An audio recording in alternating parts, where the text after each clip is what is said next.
مشاهدي قناة شوف تيفي، أهلا وسهلا ومرحبا بكم في أول حلقة من حلقات برنامجكم مع البوليس. مع البوليس برنامج شهري غادي نتعرفوا من خلاله على مجموعة من الأدوار والمهام اللي كيقوموا بها عناصر الشرطة المغربية في مواجهة مجموعة من الظواهر الإجرامية.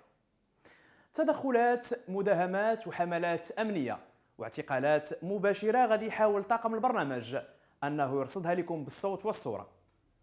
أول حلقة من حلقات برنامجكم مع البوليس قررنا من خلالها مرافقة عناصر الشرطة القضائية التابعة للمنطقة الأمنية عين الشق بالدار البيضاء في حملة أمنية ليلية مشوقة، فرجة ممتعة.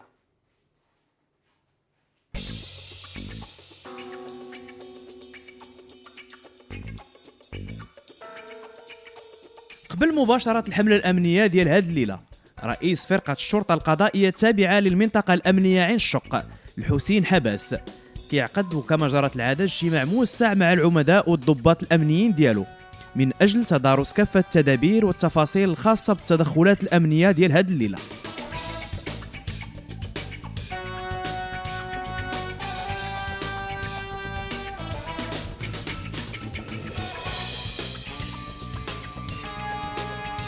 نبيل حميمو عميد الشرطة القضائية ورئيس فرقة محاربة المخدرات تابعة لفرقة الشرطة القضائية الأمن عين الشق هو اللي غادي يرافقوه رفقة عناصر الأمنية في هذه الليلة في تدخلاتهم. نبيل وبعد نهاية الاجتماع مع رئيس فرقة الشرطة القضائية عقد بدوره اجتماع خفيف مع العناصر ديالو واللي غادي يترافقوا خلال هذه الليلة، وجه من خلاله عدد من التعليمات من أجل إنجاح هذه الحملة الأمنية.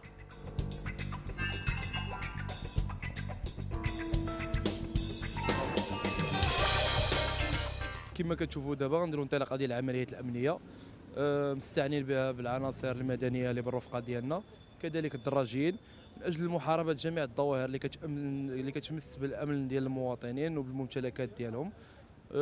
لو بوت ديالها الاول هو محاربه الاشخاص اللي كيقوموا بالسرقات، كذلك الاشخاص اللي كيقوموا بالتجاره في المخدرات. نتوما في ميزور غادي تشوفونا كيفاش كنقوموا بهذه العمليات الامنيه. بالنسبه لنا الحمله غتمركز في المنطقه ديال درب خير في عين الشق، ومن بعد غنتقلوا لمنطقه المكانسه، وبعد ذلك غنمشيو للمنطقه ديال سيدي معروف. يعني حنا كنحاولوا نسيبليو دوك المناطق اللي كيكون فيهم شكايات ديال الناس اللي تعرضوا لها سرقات باش نحاولوا نحاربوا هذه الظاهره.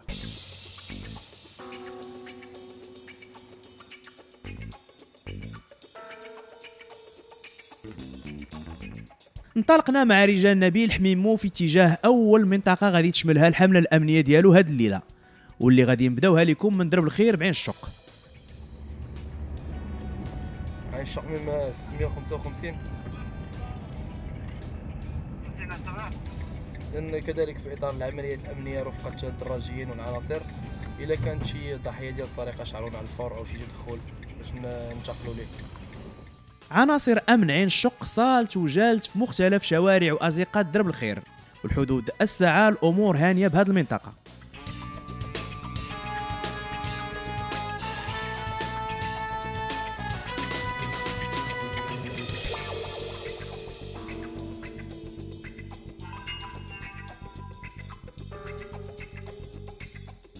عناصر الامن وباش ما تثيرش انتباه الخارجين عن القانون فضلات ترك سيارات الامن واكمال الحمله ديالها مشيان على الارجل. تدخلات روتينيه كيتم من خلالها التحقق من هويه بعض المواطنين ومراقبه اوراق السيارات والدراجات الناريه، بحال هذه الحاله اللي تبين ان صاحبها عنده كافه الوثائق القانونيه. بعد عمليه تنقيط تم الاخلاء السبيل ديالو.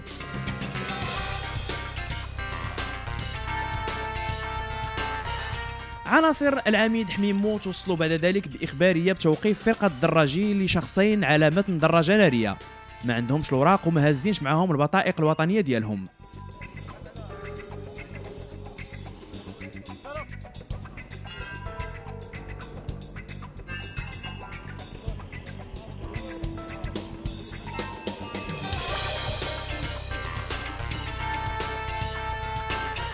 الشخصين تم اقتيادهم رفقة دراجتهم النارية إلى دائرة الشرطة عين الشق.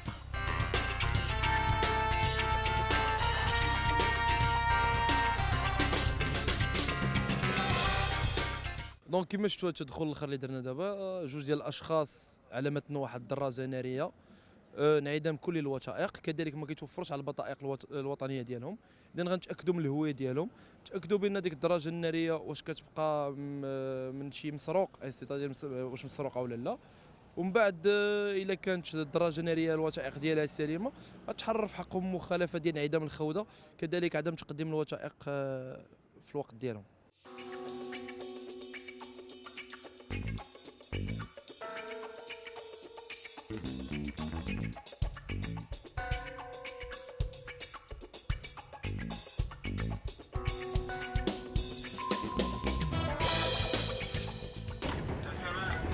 كذلك بعد انتهاء من حملات امنيه على مستوى القطاع ديال عين الشق بالخير، كذلك الساعه 4 على خط اتجاه القطاع المكنسه لاجل القيام بعمليه امنيه كذلك مع المكان ووقف الدراجيين.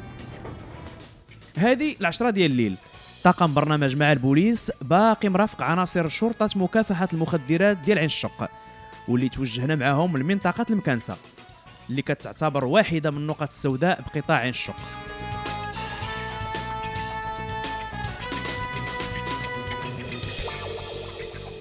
وكما جرت العادة، العميد حميمو كيعطي التوجيهات الصارمة ديالو للعناصر الأمنية من أجل إنجاح المهمة الموكولة له من جهة، والحفاظ على السلامة الجسدية العناصر الأمنية من جهة أخرى. الأصدقاء اللي بعين المكان غيمشي معكم الضابط العناصر اللي معاه غنمشيو وحنا غنمشيو.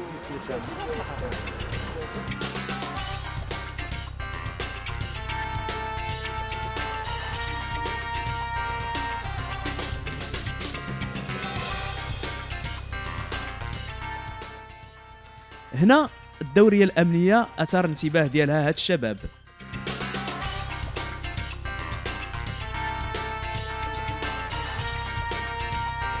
واللي تم الاقتياد ديالهم من سيارات الأمن للتحقق من هويتهم وتفتيشهم.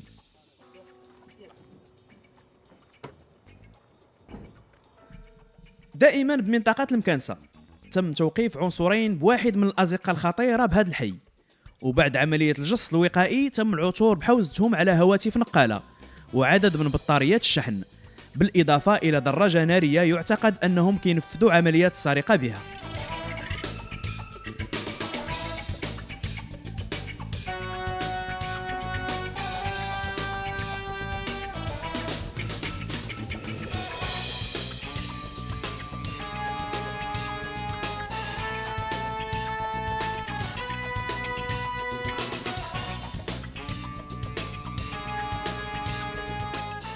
فرقة العميد حميمو بزيها المدني مشطات الحي ووقفات عدد من المشتبه بهم كحالة هذا الشاب، واللي بعد عملية التنقيط ديالو اتضح أنه مبحوث عليه بموجب مذكرة أمنية.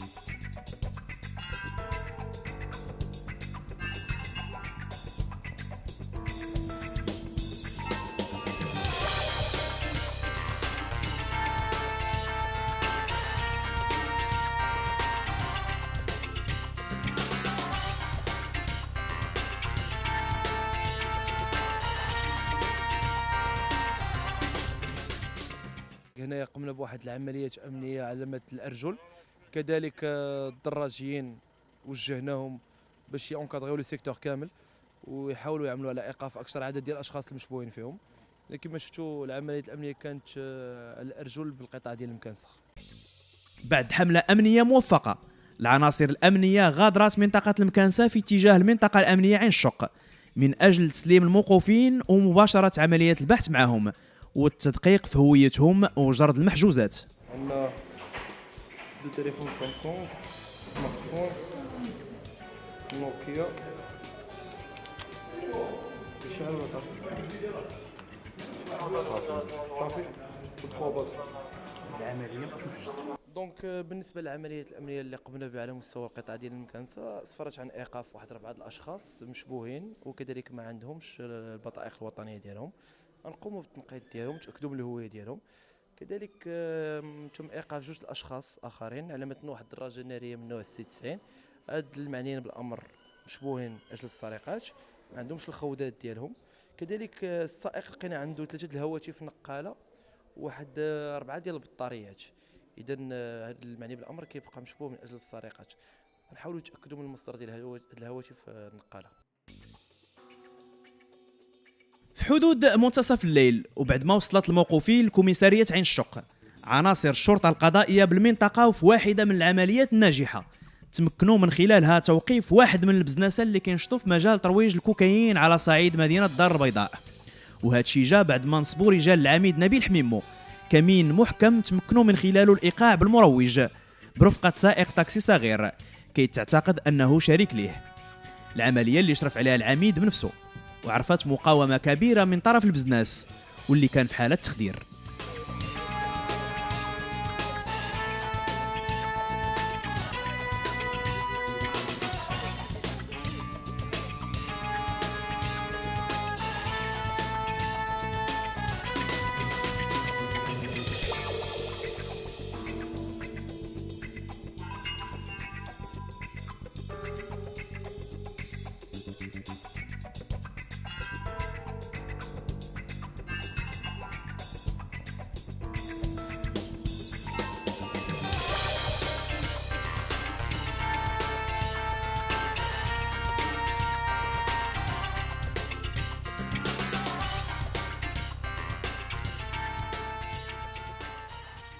بعد ما توصلنا بالاخباريه بان المعني بالامر كيقوم بترويج ماده الكوكايين، ربطنا به اتصال هاتفيا وطلبنا منه باش يزودنا ب3 ديال لي كابسول ديال الكوكايين.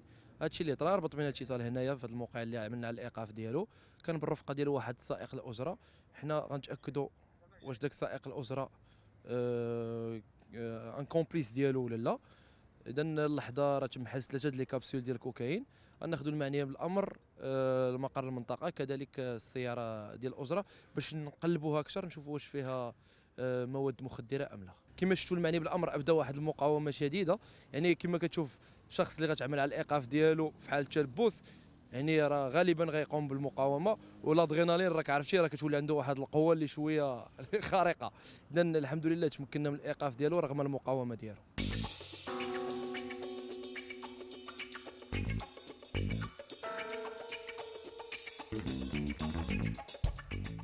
هاد الحملة ديال هاد الليلة مازال ما سالات، عملية مورا عملية، إخبارية أخرى توصلوا بها رجال هاد الفرقة مباشرة بعد العملية الأولى، ومن الصدفة أنها كتخص الاتجار في السموم البيضاء الكوكايين. دابا كنتوصلوا بواحد الإخبارية أخرى مفادها أن أحد الأشخاص هو كيقوم بالتجارة في مادة الكوكايين. غننتقلوا للمكان اللي كيقوم به بترويج ديك المواد المخدرة ديالو. غنديروا واحد الخطة باش ندرسوا الامكانيه ديال الايقاف ديالو. دونك غتنتقلوا معنا دابا باش نمشيو للمكان اللي كيقوم به في الترويج. وباش تنجح العمليه كسابقتها، العميد حميمو جمع رجاله داخل سيارات الشرطه واعطى خطه محكمه باش العناصر ديالو ما تزقل حتى شي حاجه وما تخلي حتى شي علامه شك للمروج واللي معولين يطيحوه في هذه الليله.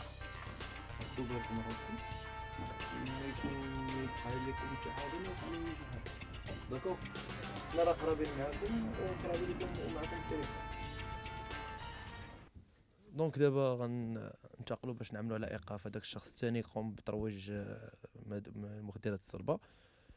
مشينا درنا واحد لو ريبيراج سور لي ليو، شفنا البلاصه اللي كيخرج منها كيبيع منها. دونك دابا حنا درنا واحد الخطه باش نعملوا على الايقاف ديالو باش ما يلوثش بالفرار.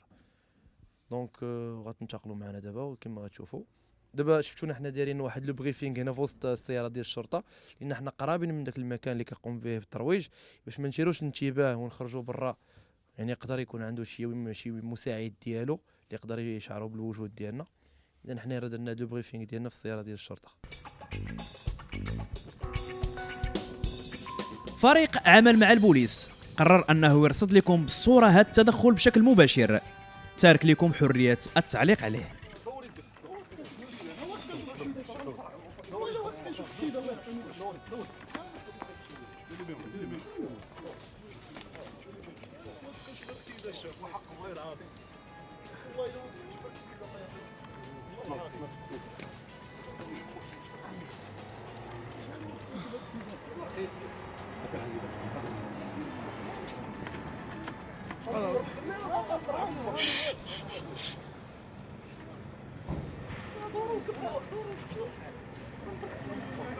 ضرك لي وجهه طلع البيت طلع البيت. شوف قصيده. طلع طلع الله وجه الله يرضي عليك ارجع له ارجع له.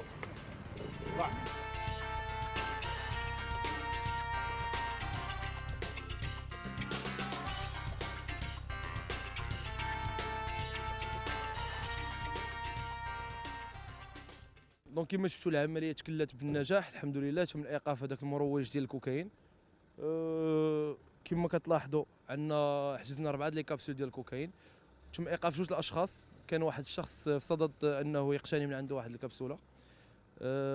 دونك المعني بالامر الحمد لله لوبيراسيون لي ريوسي 100%. الحمد لله هاد العمليات ديال هاد الليله كللت بالنجاح، وذلك راجع لليقظه والفطنه ديال رجال الامن واللي كيضحيو بوقتهم وبحياتهم وحياه عائلتهم من اجل سلامتنا وامننا في واحده من المهن الخطيره اللي كتطلب بذل التضحيات ونكران الذات. كما تشوفوا العمل ديالنا كيبدا في الصباح. حنا كشرطه قضائيه العمل ديالنا كيبدا الصباح وغالبا كينتهي تخي طاغ لو سوا، يعني بالليل معطل بزاف و كينتهي معطل بزاف بالليل. دونك هادشي كيخلينا اننا شويه نضحيو من الحياه العائليه ديالنا، لان سي ان بو كومبليكي شويه صعيب انك كيف بحال كتهمل شويه الحياه العائليه ديالك. العمل ديالنا راه فيه بزاف ديال المخاطر لاننا حنا كنتعاملوا مع ناس مجرمين، واخا كنحاولوا ان ديما التدخلات ديالنا تكون سليمه، واهم حاجه بالنسبه لنا هو ما يتصاب حتى شرطي. كذلك حتى داك الشخص اللي غنعملوا على الايقاف ديالو ما خصوش يتصاب، والمحيط ديال التدخل اللي غنديروا فيه تدخل كيكونوا فيه مواطنين اللي ابرياء ما عندهم حتى علاقه. يعني خص التدخل يكون فيه الحيطه والحذر، وكذلك تكون خطه محكمه اللي غتخلي الامور تكون غدا سليمه 100%. غادي نساليو منين بدينا الكوميساريه عين الشق من اجل تسليم الصيد الثمين ديال هاد الليله، بعد ما سالات الفرقه الامنيه العمل ديالها في انتظار التحقيق مع الموقوفين ومعرفه التفاصيل الكامله والتعرف على خارطه تجار ومروجين هاد السموم البيضاء بالدار البيضاء. ونظرا لسريه التحقيقات قرر طاقم البرنامج مغادره المكتب والمنطقه الامنيه عين الشق ككل لفسح المجال لرجال الامن باش يكملوا عملهم. كيف ما تابعتوا معنا مشاهدينا الاعزاء، فمهنه رجل الامن هي مهنه محفوفه بالمخاطر والمغامرات، وحنا في هذه الحلقه الاولى اللي رافقنا من خلالها عناصر فرقه مكافحه المخدرات تابعه للشرطه القضائيه للمنطقه الامنيه عين الشق بالدار البيضاء، واللي كانت نموذج حاولنا من خلاله نقربوا المشاهد الكريم من العمل الجبار اللي كيقوموا به رجال الامن بكل تلاوينهم، واللي كيتعتبروا عيون المملكه التي لا تنام. الى هنا كتنتهي حلقه اليوم من برنامجكم مع البوليس. انتظرونا في حلقه جديده ومع فرقه امنيه جديده، ودائما على قناتكم قناه القرب شوف تيفي. الى اللقاء.